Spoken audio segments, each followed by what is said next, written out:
Dear children, welcome to online classes. Today we are going to see chapter 3 of history, that is Nazism and the rise of Hitler. In the spring 1945, Helmut was in bed when he heard his parents discussing something seriously. His father was a doctor who was discussing with his wife that either they had to commit suicide or the Jews would kill them for revenge. Next day, his father spent some time with his son Helmut and later shot himself in his office. His uniform was silently burned in the family fireplace. Helmut was so traumatized by this incident. Traumatized here means shock or upset. So he was so upset by this incident that he refused to eat at home for the fear that his mother would poison him. So this was the tragic end of his father, who was a Nazi supporter.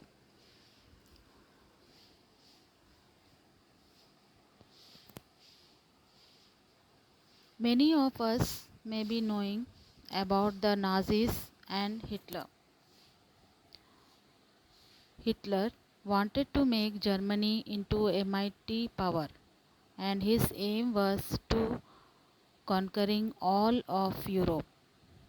In May 1945, Germany surrendered to the Allies. Hitler, his propaganda minister Goebbels, and his entire family committed suicide collectively in his Berlin bunker in April.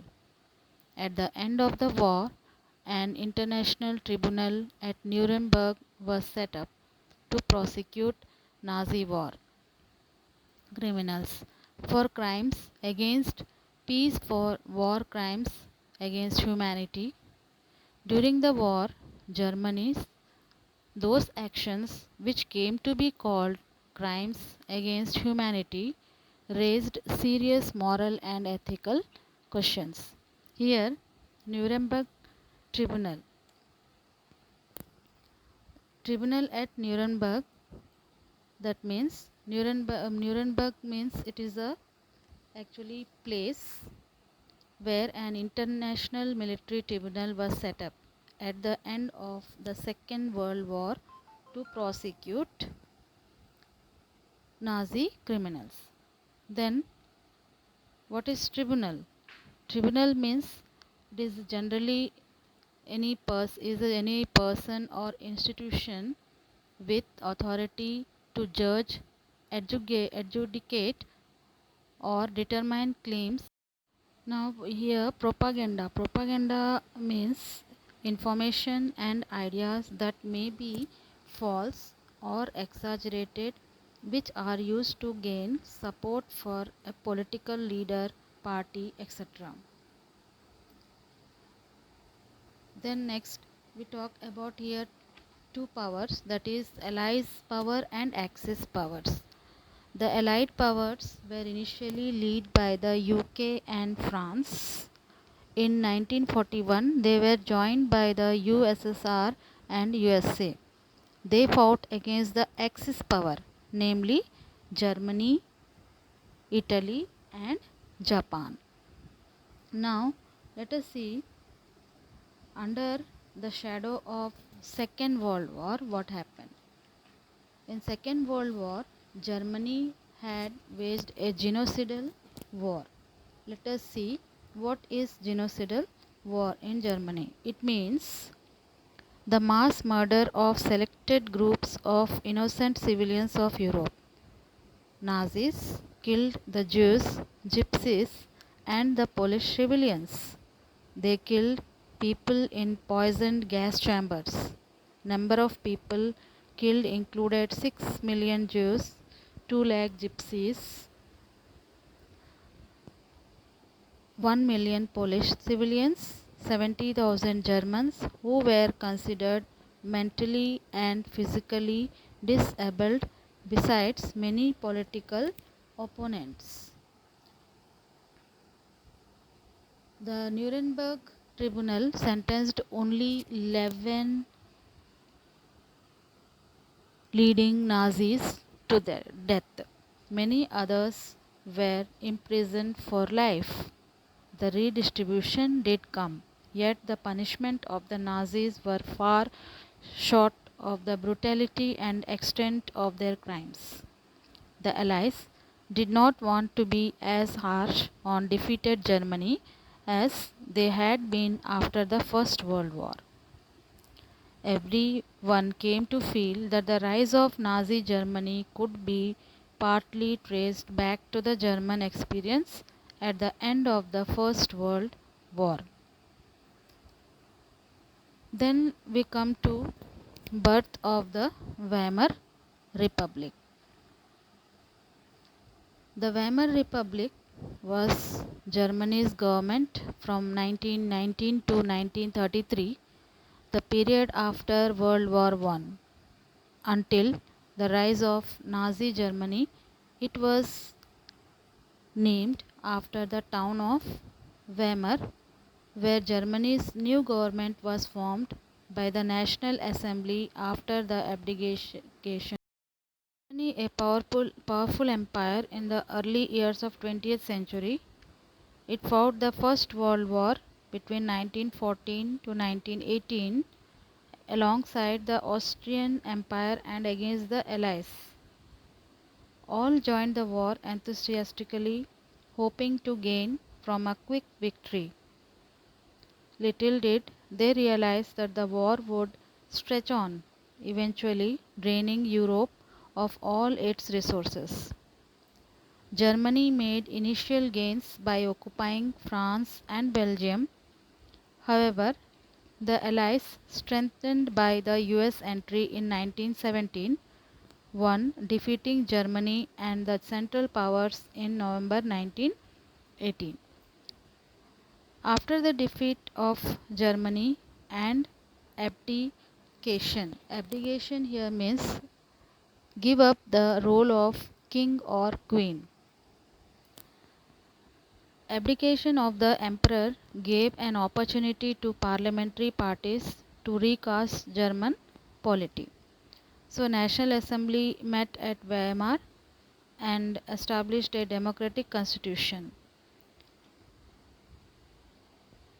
Deputies were now elected to the German parliament or Riksdag on the basis of equal and universal votes cast by all adults including women.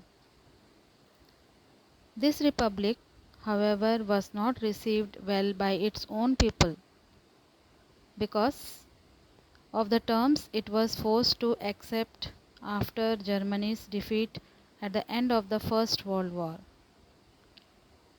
The peace treaty of Versailles with the Allies was a harsh and humiliating peace.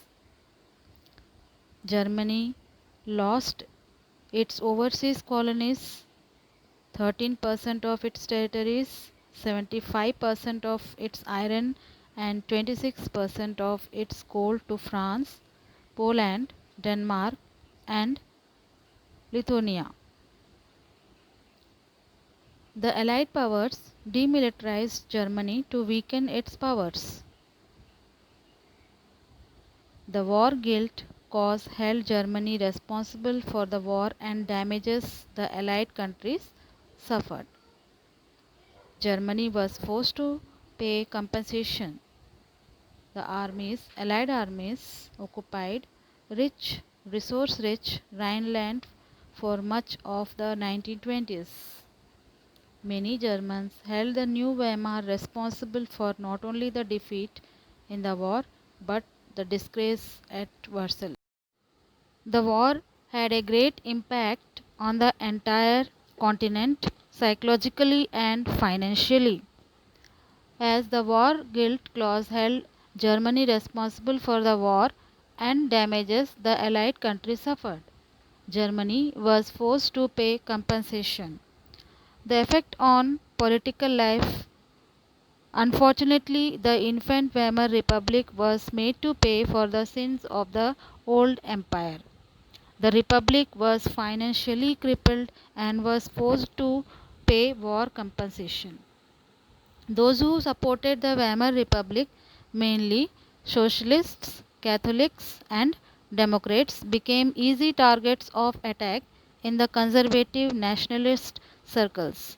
They were mockingly called the November criminals. So here Democrats are a group of people who believed in universal adult franchise. Then Catholics means a member of Roman Catholic Church. Then socialist. A socialist is someone who supports a political or economic philosophy that says society as a whole rather than private companies should own or control various goods and services. The First World War left a deep imprint on European society and polity. Soldiers came to be placed above civilians. Politicians and publicists laid great stress on the need for man to be aggressive, strong, and masculine. The media glorified trench life. The truth, however, was that soldiers lived miserable lives in these trenches, trapped with rats feeding on corpses. They faced poisonous gas and enemy shelling and witnessed their ranks reduce rapidly. Aggressive war propaganda and national honor occupied center stage in the public sphere, while popular support grew for conservative dictatorships that had recently come into being. Democracy was